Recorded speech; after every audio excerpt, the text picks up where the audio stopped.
O bombardeio de informações. Quando rolamos a tela do celular, somos bombardeados por imagens, opiniões e informações. Mas será que tudo isso é real?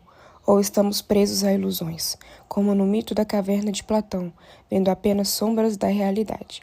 Nas redes sociais, o que parece verdade pode ser só aparência. Descartes já dizia: é preciso duvidar antes de acreditar. Questionar a origem, o contexto e a intenção por trás do que vemos. Baudrillard falava de um mundo de simulações, e talvez seja isso que vivemos, uma realidade filtrada, editada e distorcida. Pensar criticamente é resistir. A filosofia nos convida a parar, refletir e buscar o que está além das aparências. Afinal, você está vendo a verdade ou só mais uma ilusão digital? Quando falamos sobre a verdade, grandes filósofos trouxeram perspectivas bem diferentes ao longo da história. Platão acreditava que a verdade estava em um mundo de ideias perfeitas e eternas. Para ele, tudo o que vemos aqui é apenas uma cópia imperfeita dessa realidade superior. Aristóteles foi mais direto. Para ele, a verdade é quando aquilo que falamos corresponde exatamente ao que a coisa realmente é. Enquanto Descartes, por outro lado, queria certeza absoluta. Ele buscava critérios de clareza e distinção para separar o que é conhecimento verdadeiro do que é apenas provável. Cada um, a seu modo, ajudou a construir a forma como entendemos a verdade até hoje. Trazendo para os dias de hoje, quando pensamos em como as redes sociais podem distorcer ou fragmentar a verdade, é importante lembrar que as informações chegam a uma velocidade tão grande que muitas vezes não há tempo para verificar se são reais.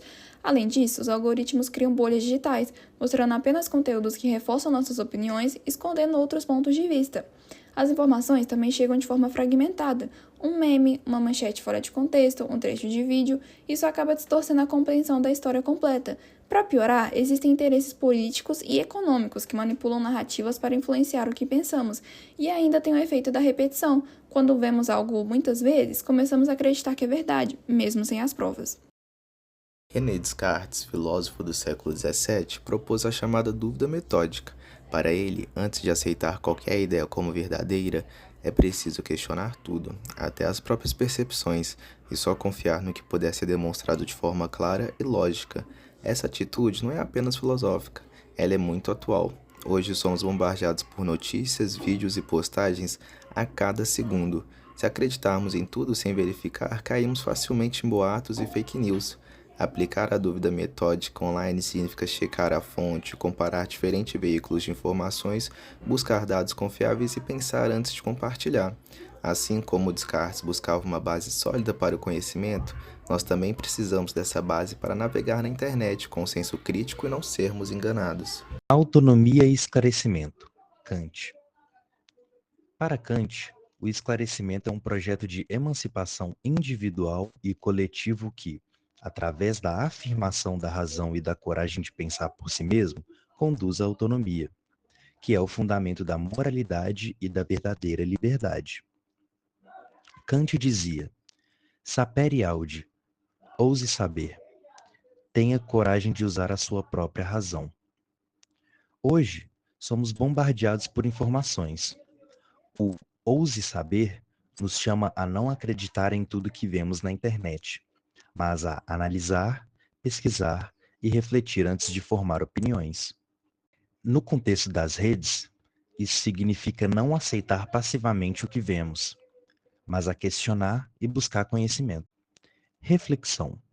Pergunta: você está usando a sua razão ou a deixando que os outros pensem por você? Aparência versus realidade. Platão.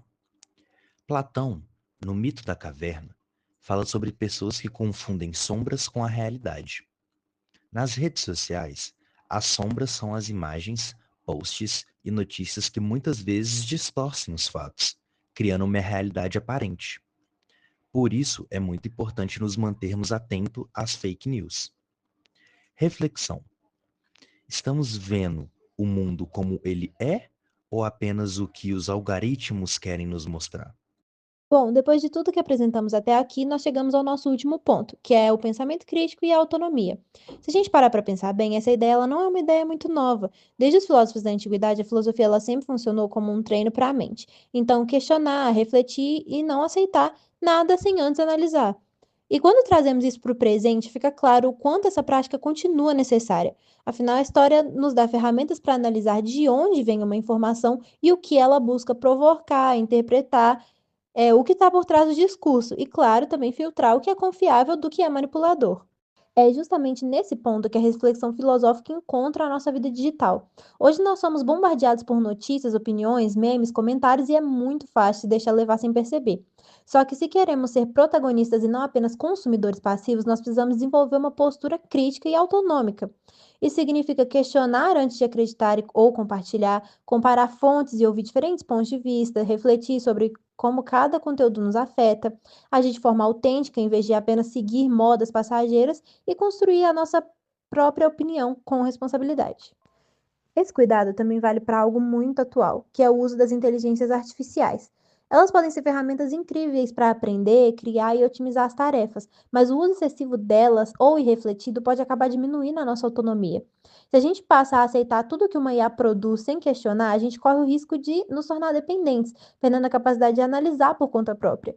Por isso, a chave está no equilíbrio, usar a tecnologia como apoio, mas nunca como substituto do nosso pensamento crítico.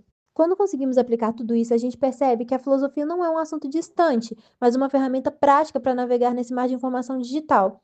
Ao usar o pensamento crítico, a gente conquista a autonomia. E essa autonomia é, na verdade, a liberdade de pensar, decidir e agir de uma forma muito mais consciente.